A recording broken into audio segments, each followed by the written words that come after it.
맡길 수 있는 방법들에 대해서 조금 말씀해 주신 것 같아요. 그래서 뭐 신탁, 펀드, 일임 뭐 이런 것들이 있는 것 같은데, 근데 결국은 이것도 투자 전문가, 사람이 돈을 제 자산을 대신 굴려주는 것인 거죠.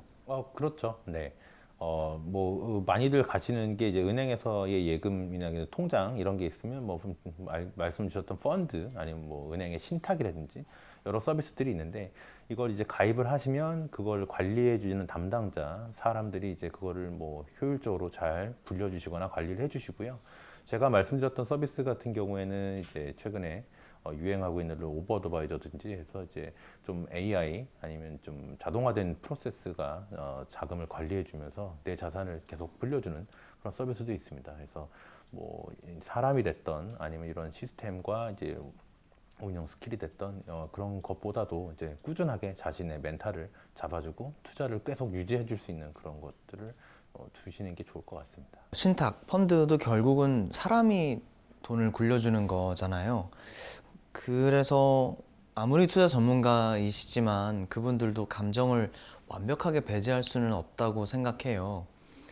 그런 이유로 많은 사람들이 이 로보 어드바이저라는 것에 대해서 관심을 많이 가지는데, 이건 어떤 점에서 좀 좋은 걸까요?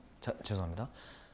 그래서 많은 사람들이 최근 로보 어드바이저에 대한 상품에 좀 관심을 많이 가지는데, 이건 기존의 어떤 전통적인 그 일임 투자 방식과 비교를 했을 때 어떤 점이 더 좋다고 볼 수 있을까요?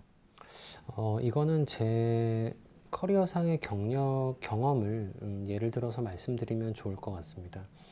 저는 이제 기존 직장에서는 이런 연기금 자금을 굉장히 조 단위로 이렇게 운용하는 팀에서 일을 같이 했었고, 또 지금도 고객 여러분의 자산을 로보 어드바이저로 관리하고 있죠.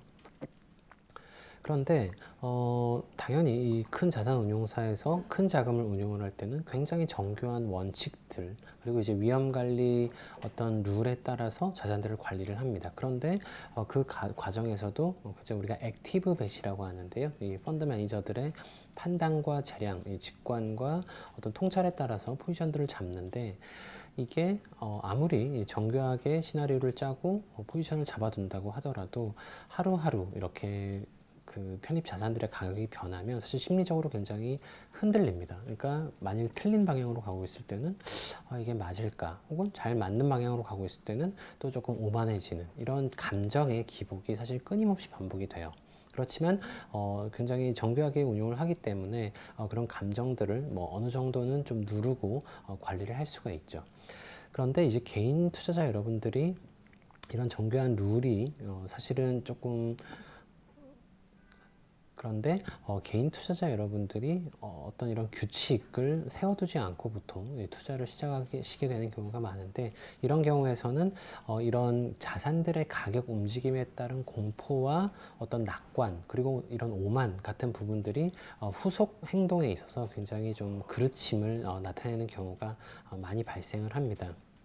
그렇기 때문에 제가 이제 기존 직장 혹은 지금 직장에 있어서 장기간에 걸쳐서 느끼는 시사점은, 가장 정교하고 또 이렇게 안심할 수 있는 투자는 정교한 기준과 규칙에 따라서 장기적으로 이걸 믿고 안정적으로 관리를 하는 겁니다. 그렇기 때문에 로보 어드바이저들은 통계적으로 또 어떤 AI를 이용해서 최대한 위험을 관리하고 또 이익을 추가할 수 있는 선택지들로 계속해서 반복해서 포트폴리오를 조정을 미세하게 하면서 또 기회를 찾기 때문에 사실상 가장 투자자 입장에서는 마음 편한 투자 방법 중에 하나라고 할 수가 있겠습니다. 저는 제 자산을 가지고 직접 투자를 좀 하고 싶거든요. 그러면 직접 투자는 하지 않는 게 좋을까요?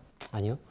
이거는 모든 분들께 답이 다릅니다. 어떤 분들은 뭐 일임, 자산, 신탁, 펀드 같은 간접 투자를 사실 하나도 할 필요도 없는 분들도 많아요. 어떤 분들이냐면 내가 두 가지 질문에 대해서 둘 다 예스라고 답하실 수 있는 분인데요. 첫 번째 질문은 나는 투자 공부가 재밌고 이렇게 장기적으로 깨달음이 많이 쌓여가고 있다.